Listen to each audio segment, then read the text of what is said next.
John McAfee, of course, doesn't need any introduction. The inventor of the multi-billion-dollar antivirus software, McAfee. And the new article's out on Infowars.com. Dark Web Rising, McAfee founder to launch new NSA privacy device. And I want to get into that with him. We got to go to break in a minute because we're late getting him on. First, I want to ask how he's been doing since he was tried to be set up down there in famously piratical Belize. And then what else has happened since we haven't talked to him in about 4 or 5 months. John, thank you so much for coming on with us, sir. Well, thank you for having me, Alex. I would enjoy being on your program.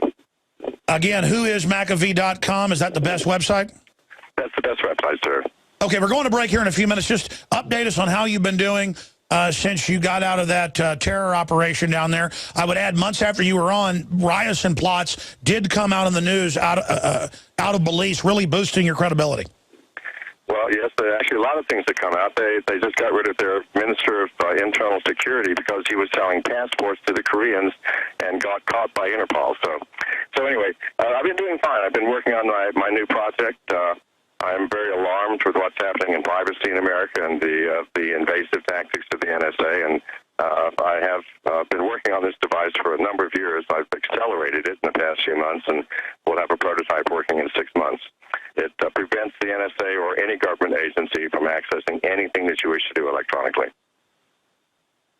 Very exciting. Can you give us any tidbits on how it works, or the... Yeah. Basically, it's a little hardware device, which is a communicator. There's no screen on it. You drop it in a pocket, and an application that runs on your iPhone or your Android or whatever device you're using, including laptops and iPads. And it basically turns your telephone into two devices, one which connects to the internet normally for whatever, and the other which creates a completely secure local web which is relayed across the world.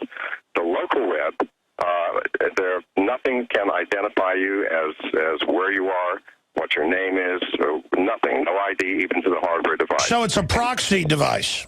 It's a proxy device, but it's a completely secure proxy device. The encryption is something that I personally have developed. The NSA nor any other agency is involved. And that's the problem now. The NSA helped, if you use the word in quotes, every technology company develop their encryption techniques. Well, what idiocy. Of course they can break them. Well, yeah. In fact, I've read about them pressuring people, saying it's a disruptive technology if they don't let them put a back door in it. You're, of course, an expert on this. I couldn't think of a better guest to break down what's happening with the NSA than Mr. McAfee. Whoismcafee.com is the website. Are we choosing our own destiny, or has it been pre-selected for us? As we've moved through history, every great leader has had to understand the potential of information. Billions of dollars have been spent privately and publicly looking at how to tap into your psyche.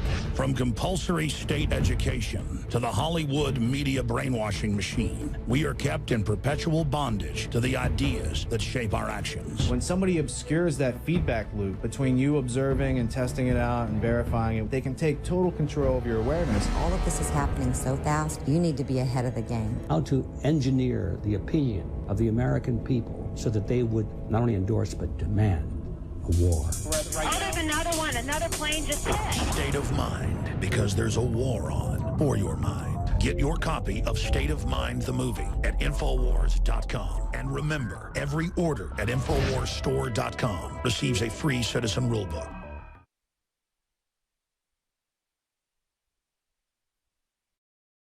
Well, one of the pioneers of internet security, worked for NASA, Xerox, then started McAfee.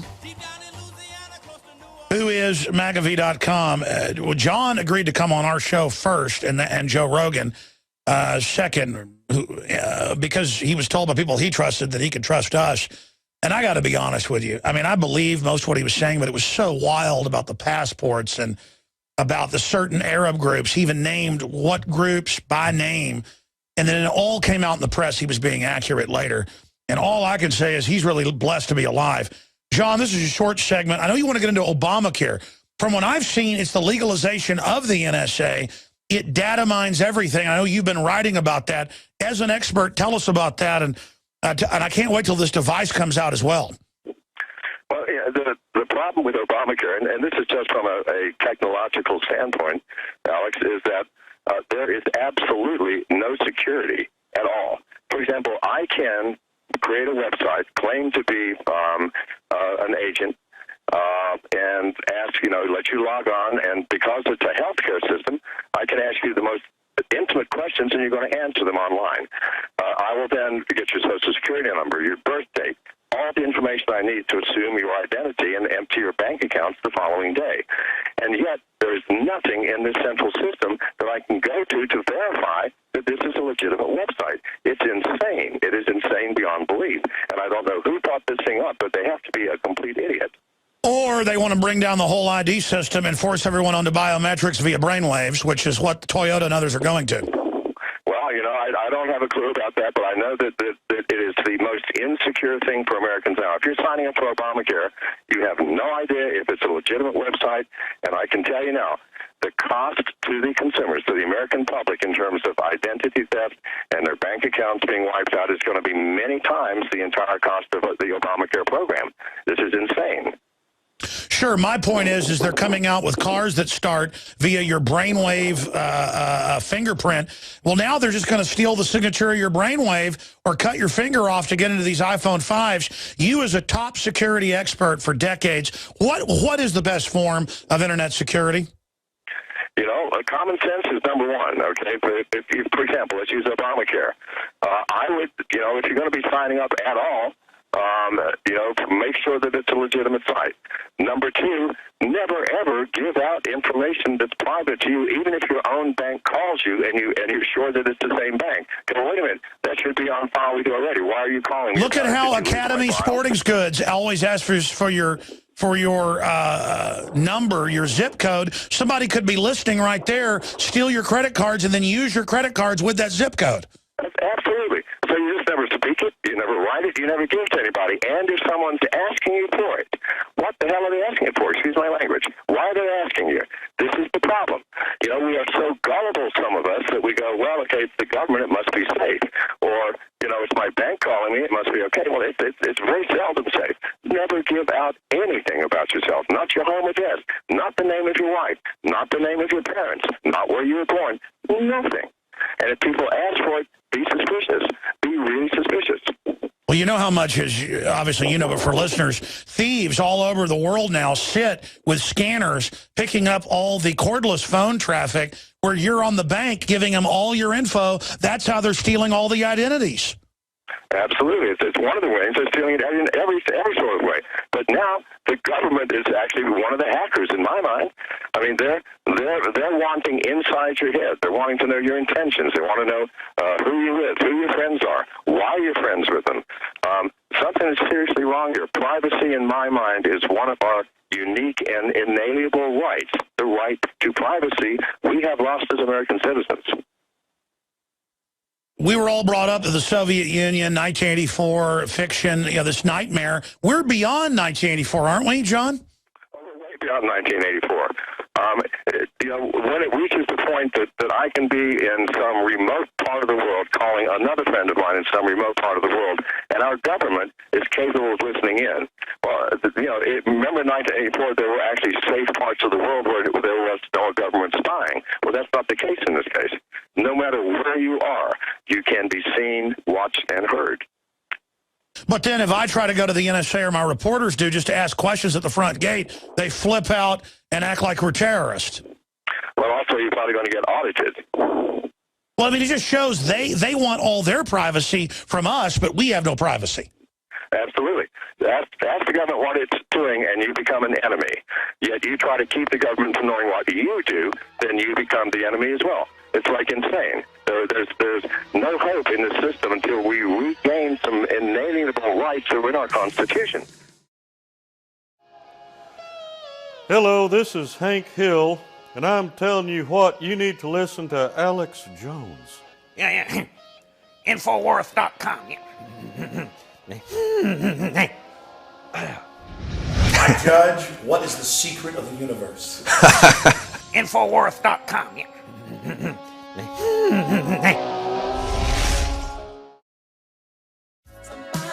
You're not in the Twilight Zone. You're in the New World Order, where the inmates run the asylum. John McAfee is our guest. Who is McAfee.com. All right, there's so much going on in the world. Let's get into the NSA. Let's get into the power grab, the panopticon, the technocracy they're trying to build, sir, and how you think culturally we can change this and stop this, and what you think is also most positive about what's happening right now after you cover what's most negative.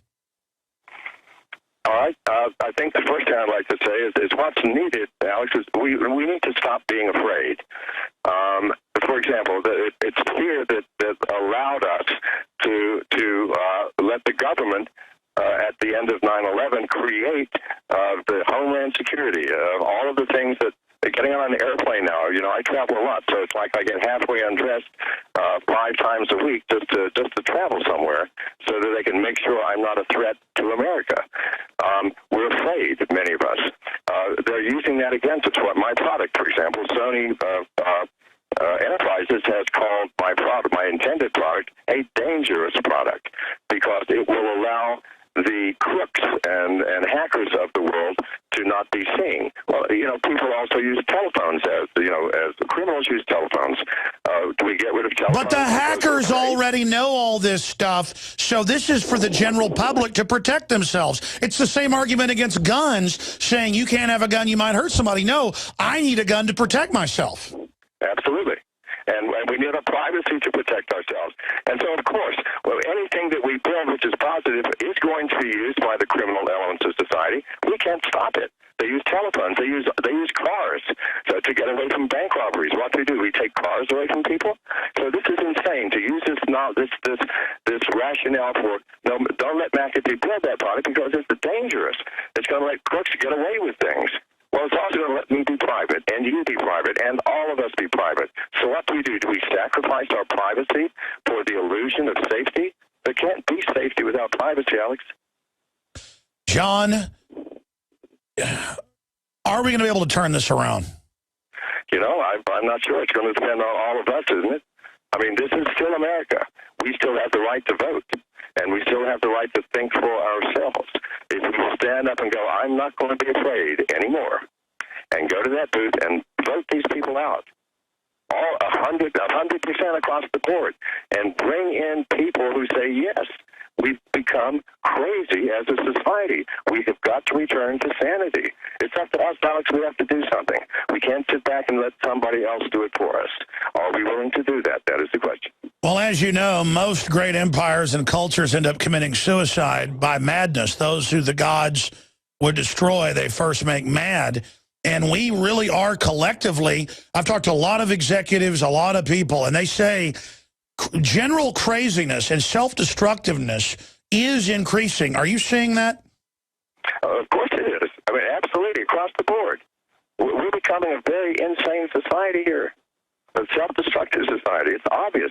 Open our eyes to look around you. You see it, I see it, everybody has to see it. We're closing our eyes to it sometimes because it requires courage to see the truth. Do we have the courage? Let me ask you this question, because this is what I dread at 3 a.m. in the morning. It's not the smart, evil tyrants we face, because they've got to be dealt with, but the general morass and laziness and dumbed-downness, not of the whole public, but of a sizable 30–40% of people who don't even know what party Obama's in Man on the Street interviews we've done and others have done, but support it. Or who don't even know their state capital, who don't even know one branch of government, much less 3. But they have this arrogance to them where they don't care, and they politically want to take our guns. They want the state to raise our kids. They are flaming authoritarians posing as so-called liberals when Thomas Jefferson would literally spit on them. And then you've got the fake conservatives that are a bunch of tyrants as well. But I got to say, I've never been a partisan guy. The Democrats, though, are really making their move right now. What do we do as producers when all these stupid parasites that literally can't tie their shoelaces want to run our lives? What do we do about that? Well, you know, first of all, the reason that many people are indifferent is because it's easy to be indifferent. It's easy not to know what's going on, not to know what party the president is in, because if you don't know, it can't scare you. That's what my dad said last night. If you don't know, then you can imagine anything that you want and pretend that that's true. That's what's happened here, and that's what this world has become. We don't want to know many times, because if we know, we have to do something. We don't want to do anything because doing something is scary. I think that's the fundamental problem. We have to bring a mirror in and let people look at themselves and look at the truth of what's really happening here. I had dinner with my dad. I'm not a sociologist. I can build a product, which is what I'm doing, that you can drop in your pocket that's going to give you privacy. But I can't change the way people think, unfortunately. Sure, no. I mean, I had dinner with my dad last night, and I said, why are they so dumb? Why don't they care? And he said, no, they don't want to know. They're scared. They're delusional, and they want to just be left alone. And I guess what you said is absolutely true. That's it. They think they're protected by not caring, but their not caring is what's allowing the evil to take over. Absolutely, and that's the problem here. You know, I mean, you know, I will do anything to help people have the right to protect themselves, to have a gun, to do, you know, to their own privacy. You know, but the world is full of some frighteningly indifferent people now. And quite frankly, I just don't know, Alex. I just don't know. Yeah, well, I'm here to tell you, to all these indifferent people that think they're going to run my life, it's over. We, the working, thinking people, are done with you and all your bureaucrats. What do you make of the persecution of reporters? And they've told priests, if they minister to people on the military base during the shutdown, even if somebody's had a family member die, they will be arrested. I mean, just to see what a tyrant Obama's turned into, he's 1,000 times beyond Nixon and getting away with all of it. What's next? You know, I don't know, because what we have is to me, the ultimate nightmare. I never dreamed in 1,000 years that it would come to this. So what's next? My mind can't conceive it, sir. Wow. I don't even know what to say anymore. You know, after you leave us in 5 minutes, I know you'll think of something important you wish you would have said, so I always ask this question. What else is on your mind, John, instead of me asking my feeble questions? Well, you know, what's on my mind now is how I can position my new product so that they'll actually let me build it here in America. You know, as it looks right now, I can assure you the music industry, the movie industry, are going to be radically against it, because it means that stealing their stuff is going to be easier. But, you know, get a clue. You know, if you're building something, you look at the way the world is moving and protect yourself. Don't make me stop producing something that gives us privacy. You can't have prior constraint. More difficult. Yeah, you can't have prior constraint of everybody, like we can't have privacy because we might do something wrong. That's like saying your house has got to be glass because you might do something with your privacy. This is the essence of authoritarianism. That was my question I actually wanted to ask you, and I'd forgotten to ask. They're going to try to stop you and call it disruptive technology, but there's no way, I mean, that they can stop you, because people really want this unless they kill you. Well, that's another issue, sir. It's, you know, people call me paranoid. Well, maybe, but, you know, I'm still breathing, and I think I have a good reason to be paranoid. I'm always out on the edge doing things that people don't want me to do. The government, I'm sure the government does not want me to do something which is going to make the NSA powerless to get into your life. Well, you know, they're obviously going to try to stop me legally by saying, well, what you're producing is not good. We're not going to let you do it. Well, then I'm going to produce it somewhere else, and I'm going to sell it somewhere else. But the technology is coming because people have to have, without privacy, we have no individuality. We become a machine. I don't want that. You don't want that. And ultimately, the world will look at itself and say, wait a minute, we have gone crazy here, and things will change. Yeah, for those that don't know, sociologists, anthropologists, psychologists, historians all have found one element that is the most important for freedom and creativity, and that's privacy. Privacy, they don't even fully understand it, but if you don't have privacy, you're a slave. It's a very simple equation. Why is that, John? John McAfee, why do we have to have privacy? Why is it so important? Because without privacy, sir, because we're humans and because we are imperfect, we get judged. All right? Why do we do certain things in privacy? Well, because, you know, we know that what we're doing here might offend somebody's sensibilities somewhere else. What we're doing here, someone may not want us to do because of, who knows what, competition, greed, all of the things that humans have. Privacy is our protection against ourselves. All humans have the same thing. We are all, to some extent, greedy. We're all to some extent jealous. We are all to some extent lustful and all of the other things. And given that fact, privacy is our protection against ourselves. When we can go and do things which really are innocent without people becoming afraid of what we might be doing. And so we all have to have it. It's a necessity of life if we are to be individuals. Now, if we're in some communist state where we all think alike and dress alike and there is no change, well, you don't need privacy. But then there are no people as well. We are robots. The question is do we have the courage to remain human? I don't know. I'm going to do my part. Well, I want to apologize to you, John. You probably don't even know why. The few times you came on our show first, I was respectful. I was nice to you. But the story was so wild, I was hedging my bets thinking, I know the guy's really smart. You know, he's really successful. I know it's the mainstream media demonizing him, so I'll give him the benefit of the doubt. But I was still, you know, a little sarcastic, a little hesitant. But now seeing everything you talked about coming out and turning out to be true, it's so fantastic. It actually happened the way you said. What an adventure. And now you're saying things that are so profound here on air. I really admire the work you're doing standing up against these tyrants. So I apologize for doubting you. No need to apologize, Alex. You were actually the kindest of all people to me during that time. You really were. So I thank you again.